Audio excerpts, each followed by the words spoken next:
വിശുദ്ധ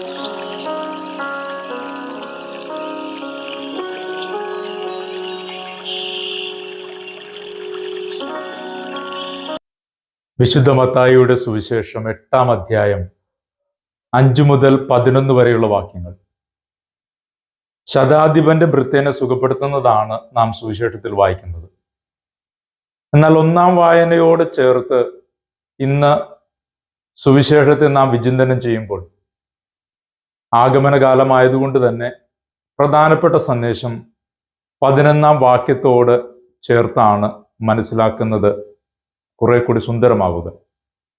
കിഴക്ക് നിന്നും പടിഞ്ഞാറ് നിന്നും തെക്ക് നിന്നും വടക്ക് നിന്നും അനേകം പേർ സ്വർഗരാജ്യത്തിൽ വിരുന്നിലിരിക്കുന്നതിൻ്റെ, അനേകം പേർ ഒരുമിച്ച് കൂടുന്നതിൻ്റെ ഒരു സന്ദേശമാണ് യേശുനാഥൻ പറയുക.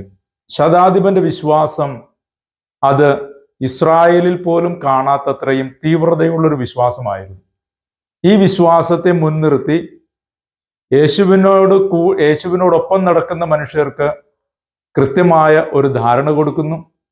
അതോടൊപ്പം തന്നെ ദൈവത്തെ അറിയുകയും ദൈവികമായ കാര്യങ്ങൾക്ക് വേണ്ടി ജീവിതം മാറ്റിവെച്ചിരിക്കുന്നുവെന്ന് അവകാശപ്പെടുകയും ചെയ്യുന്ന യഹൂദരോടും ഫരിസേയരോടും നിയമജ്ഞരോടുമുള്ള ഒരു സൂചന കൂടിയാണ് ഈ പറയുന്ന വാക്ക്. ശതാധിപൻ അവർക്കാർക്കുമില്ലാത്തത്രയും വലിയൊരു വിശ്വാസം പ്രകടിപ്പിച്ചു.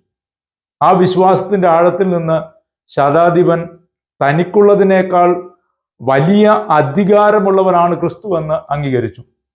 തനിക്ക് ഭൗതികമായ മേഖലകളിൽ അധികാരമുള്ളതിനേക്കാൾ അധികമായി ക്രിസ്തുവിന് ഇതുപോലെ തന്നെ ദൈവികമായ മേഖലകളിൽ, ആത്മീയമായ തലങ്ങളിൽ അധികാരമുണ്ടെന്ന് അംഗീകരിച്ചു കൊടുക്കുകയാണ് ചെയ്തത്.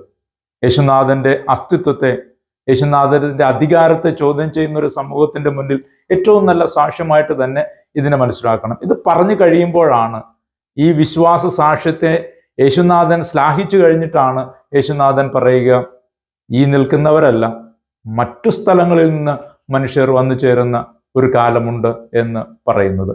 നമ്മൾ 1-ാമത്തെ വായന യെശയ്യായുടെ പുസ്തകം 2-ാം അധ്യായം 1 മുതൽ 5 വരെയുള്ള വാക്യങ്ങളിൽ അവിടെ പറയുന്നുണ്ട്, കർത്താവിന്റെ മല മറ്റെല്ലാ മലകളേക്കാൾ ഉയർന്നു നിൽക്കുകയും ജനപദങ്ങൾ അവിടേക്ക് എത്തിച്ചേരുകയും ചെയ്യുന്ന ഒരു കാലം. സങ്കീർത്തനത്തിൽ നാം വായിക്കുന്നു, കർത്താവിന്റെ ആലയത്തിലേക്ക് നമുക്ക് പോകാമെന്നവർ പറഞ്ഞപ്പോൾ ഞാൻ ഏറെ സന്തോഷിച്ചു. ഇതെല്ലാം കൂടി ഒന്ന് ചേർത്ത് വയ്ക്കുമ്പോൾ ഈ ദിവസത്തിനുള്ള സന്ദേശം നമുക്ക് ലഭിക്കുന്നുണ്ട്. നമ്മുടെ ജീവിതത്തിൽ നാം വിശ്വാസത്തിന്റെ തീർത്ഥാടനത്തിന്റെ മനുഷ്യരാണ്. നമ്മളെ സംബന്ധിച്ചിടത്തോളം നമുക്ക് എത്തിച്ചേരേണ്ട ഇടമെന്ന് പറയുന്നത് കർത്താവിൻ്റെ മലയാണ്, കർത്താവ് വസിക്കുന്ന സ്ഥലമാണ്. ദൈവ സാന്നിധ്യത്തിൽ ഒരുവന്റെ ജീവിതം സായുജ്യമടയുന്നുവെന്ന് വിശ്വസിക്കാൻ കഴിയുക.